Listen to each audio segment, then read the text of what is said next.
Oh, wake up. Wake up indeed. Dr. Catherine Pearlman, thanks for coming in here. I'm so glad you're here because my daughter just went back to school. And I swear to you, 2 nights into the new school year, I walked in, it was midnight, and all of a sudden I thought there was a possum loose in my house because there was this creature that went and froze, and it was my daughter, and I was like, it's midnight, what are you doing still up? It's so hard to get them back in that school schedule. Yes. Oh, it's really hard. They've had so much fun in the summer. They stayed up late, they slept in, they had more TV time maybe, they did all kinds of fun activities, probably had more ice cream. Going back to school is kind of a big bummer, and so it could take a little bit of time to get them back in the swing of things. Okay, help us. Okay. Help us. Yes. Now, number one, let's talk about how much sleep do they actually need? Most school-age kids need between 9 and 11 hours of sleep, and some younger ones probably need almost 12. Really? Yes, and they're not getting enough. Wow. Okay, so we got this information here that you sent us. Infants 16 to 18 hours, also Cody's need that much sleep. But as you get to like 2 to 3 years, 11 to 13 hours? Right. And then 6 to 12, 10 to 11 hours? That's right. That's wild. Like, I would have never thought that they needed that much sleep. I thought at that age they would, start weaning it off. Most people think little kids need a lot of sleep, but actually middle school and high school kids are definitely needing 10 to 11 hours of sleep.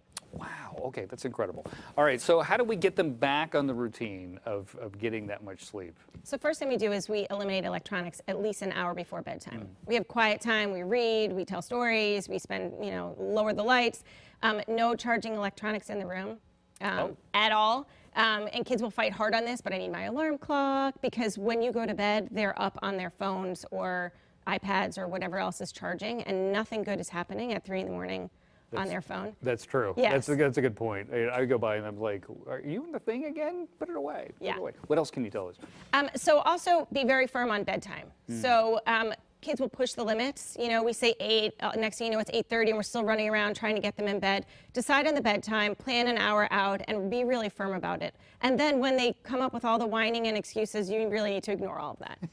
Can I get you on speed dial? Because I feel like, at least I do. I am with you. Yeah. I tried to start this last night and I failed. Yeah. Is it better to try to keep them on that schedule like year round, or say like the holidays and stuff like that? Should you try to stay in that schedule? I mean, we need to be realistic. It's definitely better for them to have somewhat of the same schedule all year round, including like weekends. So a lot of times parents are like, oh, they can stay up real late on the weekends and they can sleep in, but most kids are actually not sleeping in, and so then they get really overtired and then they start school Monday. And it just has this, vicious cycle. So it is better to kind of have the same schedule, and if you're gonna have a late night, don't have multiple late nights in a row. If you have a big party to go to or you're gonna be out, that's great, but then make sure they have a good bedtime the next night. Fantastic. Thank you very much. Where can people get your book? You can get it at any bookstore and online at Amazon. I feel like you could write an encyclopedia on this Totally. one topic. Probably. Because everybody struggles with this. Everybody struggles with it. Matter of fact, I struggled with it this morning, and I'm not a kid. Nice to meet you. Thank you very much. Thanks for having me. Thank you. All right, thanks, Cody. I remember one summer I kept track of how late